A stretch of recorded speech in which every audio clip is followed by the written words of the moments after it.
Okay, let's talk about bank account, cell phone. Okay, so hello. Hi. This is our second video, and we're gonna talk a little bit about bare essentials for living here in the UK university. And the first thing, solving the problem of a bank account. What was your experience? A nightmare. Okay. I don't know. I'm not used to this. Maybe it's because I'm a Canadian citizen. So historically, when I've ever opened a bank account, it's easy. I don't know if Canadians treat foreigners like this. I really hope they don't. But it was so hard to open a bank account here. They need the status letter from your university. So you can't actually arrive early. You have to arrive when your term actually starts. So they'll give you a status letter. Then they need your biometric residence permit. There's a third thing. What was the third thing? I can't remember. Oh, your address. They need to make sure you have a settled address.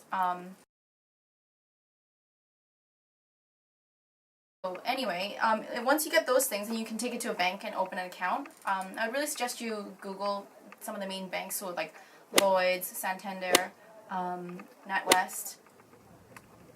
I think those are the main ones. Look up first if they have any promotions going on, or if they're offering something that's more appealing to you.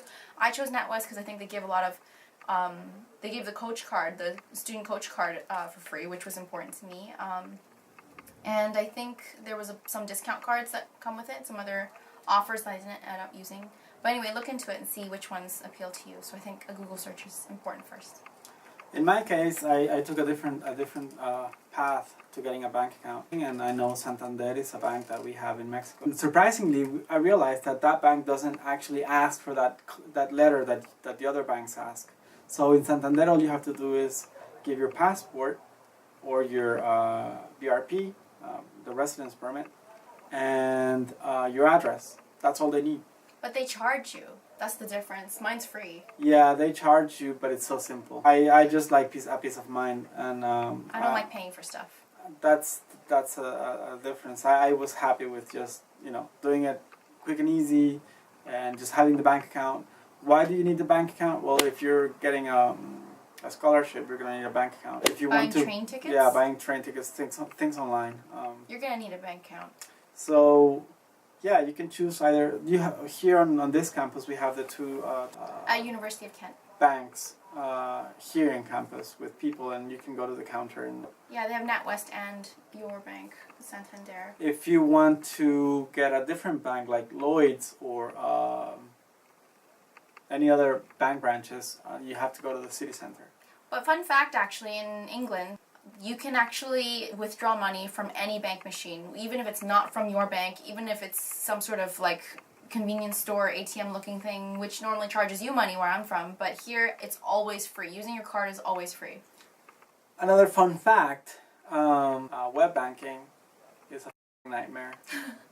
It's so bad, it's so terrible. There are so many passwords that you need to enter just to get anything as simple as checking your bank statement. It's so dumb. You have 2 passwords, but you can't just type out those passwords. You have to memorize the passwords so specifically, because when you enter in your password, they'll ask you, what's the 5th character? What's the 3rd character? And they'll ask you that of both your passwords. It actually discourages you from actually checking your bank account. Yeah, it's not the same case in other places in Europe. We've actually had a different experience in the Netherlands. So it's just here. So just be prepared. The other thing that we thought that would be nice to know before coming here is how to get a cell phone service going on. You'll need a bank account for that. You're going to have internet access just at the airport.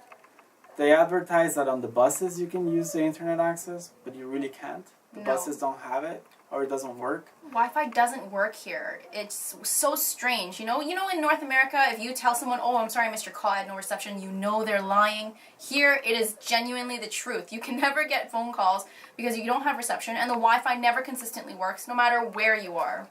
Coming from Mexico, I was surprised because we actually have cell phone service everywhere.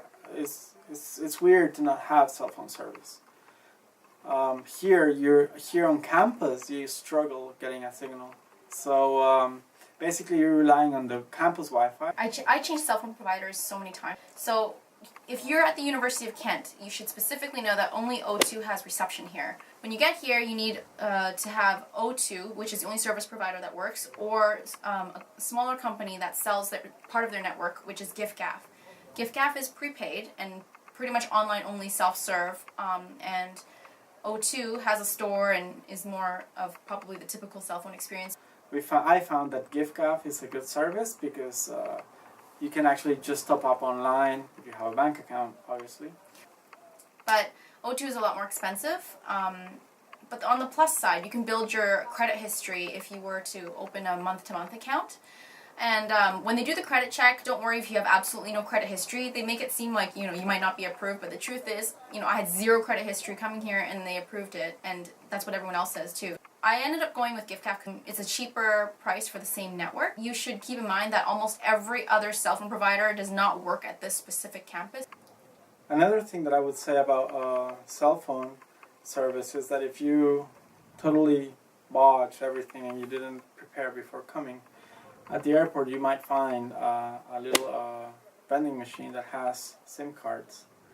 Basically, you put £10 in the vending machine and it'll give you a topped up SIM card. Is that a Heathrow thing? Because I didn't see one at Gatwick. Yeah, at Heathrow. In general, cell phone service sucks, so even in London, you don't have service. Stay tuned for the next video on accommodation.